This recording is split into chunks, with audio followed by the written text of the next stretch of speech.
తెలంగాణ మాజీ సీఎం కేసీఆర్ కుమార్తె ఎమ్మెల్సీ కల్వకుంట్ల కవిత రాజకీయాల్లో మళ్ళీ దూకుడు చూపించడానికి ముహూర్తం ఫిక్స్ చేశారా? రాజకీయాల్లో మళ్ళీ కవిత యాక్టివ్ కావడం కోసం గ్రౌండ్ వర్క్ వేగంగా జరుగుతోందా? వచ్చే లోకల్ బాడీ ఎన్నికల కోసం కవిత సన్నద్ధమవుతున్నారా? ఇది ప్రస్తుతం తెలంగాణ రాజకీయాల్లో ఆసక్తికర చర్చకు కారణంగా మారింది. బీఆర్ఎస్ ఎమ్మెల్సీ కవిత ఢిల్లీ లిక్కర్ కుంభకోణంలో జైలుకు వెళ్లడం కారణంగా తిరిగి వచ్చిన తర్వాత మళ్లీ రాజకీయాల్లో యాక్టివ్ కావాలని భావిస్తున్నారు.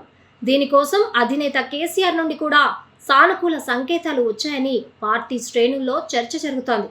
అయితే రానున్న లోకల్ బాడీ ఎన్నికలను కవిత చాలా ఛాలెంజింగ్గా తీసుకున్నట్టు, దానికోసం ఇప్పటి నుండే ఆమె వ్యూహాత్మకంగా అడుగులు వేస్తున్నట్టు కూడా చర్చ జరుగుతోంది. మళ్ళీ పొలిటికల్గా బలంగా చాలా గ్రాండ్గా రీఎంట్రీ ఇవ్వాలని భావిస్తున్న కవిత అందుకు తన సెంటిమెంట్ను నమ్ముకున్నారన్న వార్తలు కూడా వస్తున్నాయి.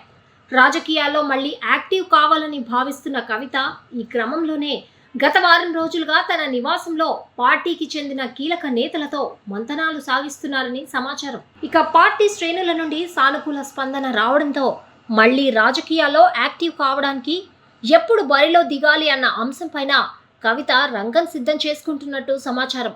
పార్టీ అధినేత కేసీఆర్తో చర్చించిన తర్వాత తన సెంటిమెంట్ అయిన బతుకమ్మ పండుగతో రంగంలోకి దిగాలని కవిత భావిస్తున్నట్లుగా తెలుస్తోంది. ప్రపంచవ్యాప్తంగా బతుకమ్మ పండుగను విశేషంగా ప్రచారం చేసిన కవిత తాను మళ్ళీ పొలిటికల్గా రీఎంట్రీ ఇవ్వడానికి కూడా బతుకమ్మ పండుగను ఉపయోగించుకోవాలని ఆలోచన చేస్తున్నట్లు సమాచారం. ఈ క్రమంలోనే అక్టోబర్ 1 లేదా 2వ తేదీన కవిత పొలిటికల్ రీఎంట్రీని గ్రాండ్గా ప్లాన్ చేస్తున్నట్లు సమాచారం. తెలంగాణలో రేవంత్ రెడ్డి సర్కారు వచ్చిన తర్వాత మహిళలను తమ వైపు తిప్పుకోవడానికి మహిళలకు ఉచిత బస్సు పథకాన్ని, గృహలక్ష్మి పథకాన్ని అందించి రేవంత్ సర్కార్ శతవిధాలా ప్రయత్నం చేస్తోంది.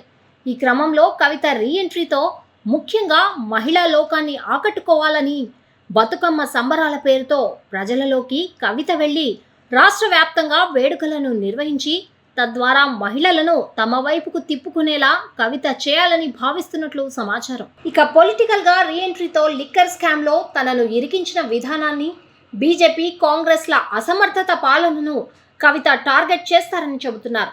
రానున్న లోకల్ బాడీ ఎన్నికల నేపథ్యంలో కవిత కీలక భూమిక పోషిస్తారని కూడా చర్చ జరుగుతోంది.